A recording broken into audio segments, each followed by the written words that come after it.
السلام علیکم، welcome back to my channel. گاؤں کے چودھری نے ایک بہت ہی خوبصورت اور حسین و جمیل لڑکے سے شادی کر لی۔ اس لڑکی کا باپ بہت ہی لالچی تھا، اس لیے اس نے چودھری صاحب کی عمر کا تقاضا نہیں کیا اور اپنی بیٹی کی شادی چودھری صاحب سے کرا دی۔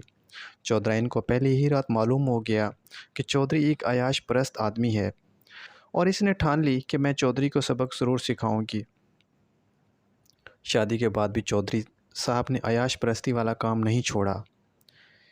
اس چودھری نے ایک رواج بنایا ہوا تھا کہ ہر سال کے خاص تہوار کو اپنے گاؤں کے نوجوان شادی شدہ جوڑوں کو عورت دعوت پر بلاتا اور ان کی خوب خدمت کرتا۔ ہر قسم کے کھانے اور مشروبات ان کے سامنے رکھ دیے جاتے اور جس دن اس چودھری کی دعوت کا دن ہوتا تو گاؤں کی شادی شدہ خواتین، نوجوان لڑکیاں دلہن کی طرح تیار ہوتی تھیں۔ دعوت نامے والے دن چودھری مہمان خانے کے دروازے پر کھڑا ہوتا اور ہر آنے والے شادی شدہ جوڑے کو خوب خوش آمدید کہتا۔ لیکن ہر سال چودھری کے دعوت نامے ختم ہونے کے بعد ایک نوجوان خوبصورت لڑکی وہاں سے غائب ہو جاتی اور پھر ایک ہفتے بعد واپس گاؤں آ جاتی۔ چودھرائن کو جب اس بات کا پتہ چلا تو اس نے ٹھان لیا کہ اس بات کی تحقیق کر کے رہے گی اور چودھری کے اگلے سال ہونے والے دعوت نامے کا انتظار کرے گی۔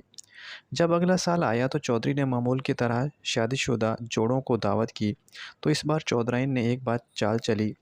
اس نے چودھری کے منشی سے کہا کہ تم ایک عورت کو ڈھونڈ کر لاؤ جو بہت اچھا بناؤ سنگھار کرتی ہو۔ منشی صاحب شہر گئے اور وہاں ایک بناؤ سنگھار کرنے والی عورت کو لے آئے۔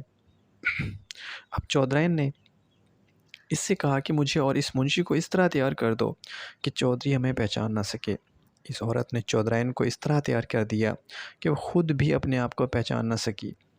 مقررہ وقت پر تمام شادی شدہ جوڑوں کے سامنے کھانا رکھا گیا اور بہت ہی قیمتی مشروبات پیش کیے گئے اور ان کی خوبصورت خدمت کی گئی۔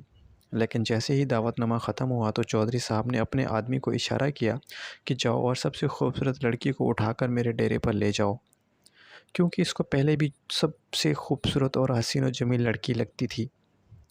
وہ اس کو اس دعوت نامے کے بہانے وہاں سے اٹھوا لیتا اور اپنے ڈیرے پر لے جا کر ساری رات اس کے ساتھ گزارتا اور ایک ہفتے تک اسے اپنے پاس ہی رکھتا اور پھر اس لڑکی کو گاؤں میں چھوڑ دیا جاتا اور وہ لڑکی اپنی عزت کی خاطر کسی کے سامنے نام نہ لیتی۔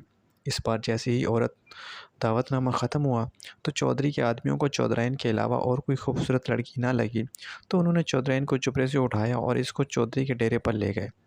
جب رات ہوئی تو چودھری صاحب کمرے کے اندر داخل ہوئے تو اس لڑکی کو دیکھ کر اس نے کہا کہ تم سے پہلے سینکڑوں لڑکیوں کے ساتھ میں نے رات گزار چکا ہوں لیکن تم سے زیادہ خوبصورت نہیں دیکھی۔ جیسے ہی چودھرائن نے یہ بات سنی تو چودھرائن اپنے بستر سے اٹھی اور اپنا تمام بناؤ سنگھار ہٹایا تو چودھری کے پیروں تلے زمین نکل گئی۔ چودھری نے کہا کہ میں نے سنا تھا کہ تم ایک عیاش آدمی ہو لیکن تم اتنے گھٹیا انسان ہو سکتے ہو یہ میں نے نہیں سوچا تھا۔